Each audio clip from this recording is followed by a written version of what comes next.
Hi everyone, I'm Amy from Cheshire Dog School. Now, this video is going to be possibly the first in a series of videos, we'll see, on simple concepts that I use with virtually every single client that I work with.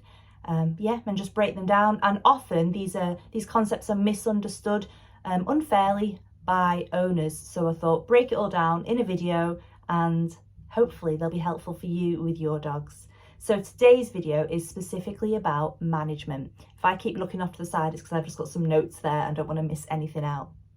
What is management? Management is controlling the environment that your dog is in order to prevent unwanted behaviour. Okay, simple as that. Or managing your dog to prevent unwanted behaviour. So dogs learn through a cycle of repetition and reward. For example, if they jump up on you, they get attention. You know, repetition, jumping up is the reward of attention, or they steal your sandwich off the table, or they know that the neighbour's cat likes to tease them at the end of the driveway, so when you open that door they're ready to dart out chasing the cat is the reward. They're all situations where if you employ a little bit of management, you can possibly even eradicate the behaviour, if not prevent it from becoming stronger. The more times a dog repeats the behaviour, the stronger the behaviour will become and the more ingrained in your dog.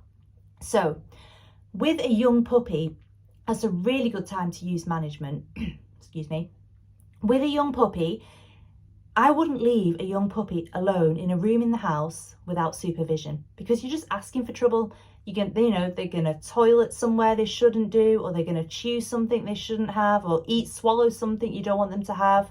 So we don't do it. The puppy stays with a human, and if it's not possible at that moment to supervise the puppy, then put them in their crate or in a secure space where you know they're not going to cause damage to themselves or the environment. If you can just go a few weeks even without your puppy realising they can chew the furniture up or toilet on the rug in the living room, it's not going to be a problem long term. So you've achieved that by management. Now, with an older dog, you should be using management in the short term. However, if the wrong behaviour is already established, then you need to pair management with some form of behaviour modification. In other words, training to be able to stop the behaviour completely. So for example, it might be, say the example of dogs jumping up when people come into the house, then management is putting them in a situation where they can't practice that behaviour. If you're really busy or the postman's just appeared at the door, put the dog in another room. But alongside that, you also need to train them to not be able to do that. So we've got lots of techniques we use in class. I'm not going to go into them because it's not the point of this video.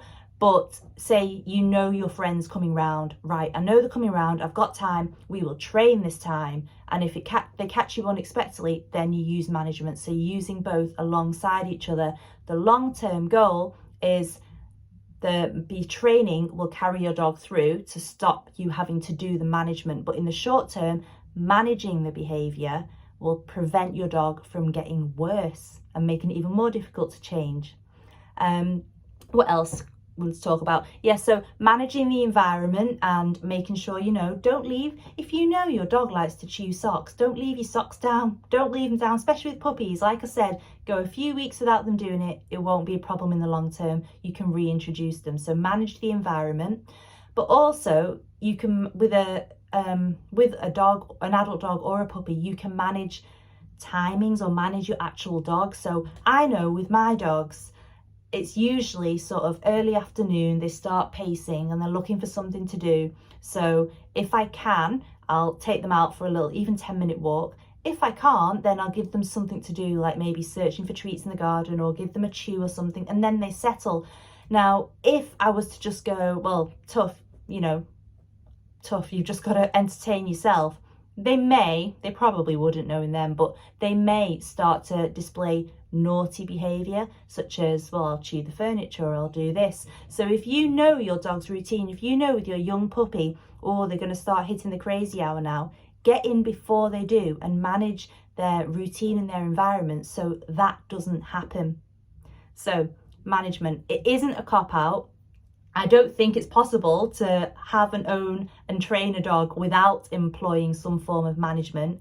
But have a little think about it and see if you can come up with some situations where just by doing things a little bit differently, you prevent your dog's behaviour from either becoming established or getting worse. And if it is something they've already started to do, then you need to put the training alongside the management.